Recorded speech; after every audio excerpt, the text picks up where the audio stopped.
Stroke വന്നു കഴിഞ്ഞാൽ പെട്ടെന്ന് തന്നെ ഹോസ്പിറ്റലിൽ എത്തിക്കാൻ നമ്മൾ എംഫസൈസ് ചെയ്ത് പറയുന്നത് എന്തുകൊണ്ടാണെന്ന് ഞാനൊന്ന് പറയാം. സാധാരണ സ്ട്രോക്ക് വന്നു കഴിഞ്ഞാൽ ഓരോ സെക്കൻഡിലും ലക്ഷക്കണക്കിന് സെൽസ് ആണ് ഡാമേജ് ആയിക്കൊണ്ടിരിക്കുന്നത് നമ്മുടെ ബ്രെയിനിൽ.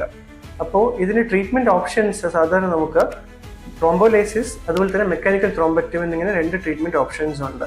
പക്ഷേ അതിനുള്ള സമയപരിധിയും വളരെ കുറവാണ്.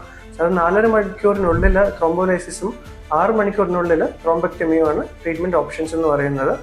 അതുപോലെ സെലക്റ്റഡ് കേസസിൽ നമുക്ക് എക്സ്റ്റൻഡഡ് ടൈമിലും ചിലപ്പോൾ ഇങ്ങനെ ത്രോംബക്ടമി ട്രീറ്റ്മെൻറ്റ് ചെയ്യാൻ പറ്റും. പക്ഷേ അതിന് കൃത്യമായിട്ട് നമ്മൾ ഹോസ്പിറ്റലിൽ എത്തിച്ച് ഐഡൻറ്റിഫൈ ചെയ്താൽ ആ ഒരു ട്രീറ്റ്മെൻറ്റ് നമുക്ക് പ്രൊവൈഡ് ചെയ്യാനും പറ്റും. അതുകൊണ്ട് പേഷ്യൻ്റെ റിക്കവറി ചാൻസസും കൂടുതൽ തന്നെയാണ്. അതുകൊണ്ട് തന്നെ ആർക്കെങ്കിലും സ്ട്രോക്കിൻ്റെ രോഗലക്ഷണങ്ങൾ കണ്ടു തുടങ്ങിയാൽ ഒട്ടും താമസിക്കാണ്ട് എത്രയും പെട്ടെന്ന് തന്നെ ഒരു സ്ട്രോക്ക് സെൻറ്ററിൽ എത്തിക്കുകയും ട്രീറ്റ്മെൻറ്റ് നിങ്ങൾ സ്റ്റാർട്ട് ചെയ്യേണ്ടത് അത്യാവശ്യമാണ്.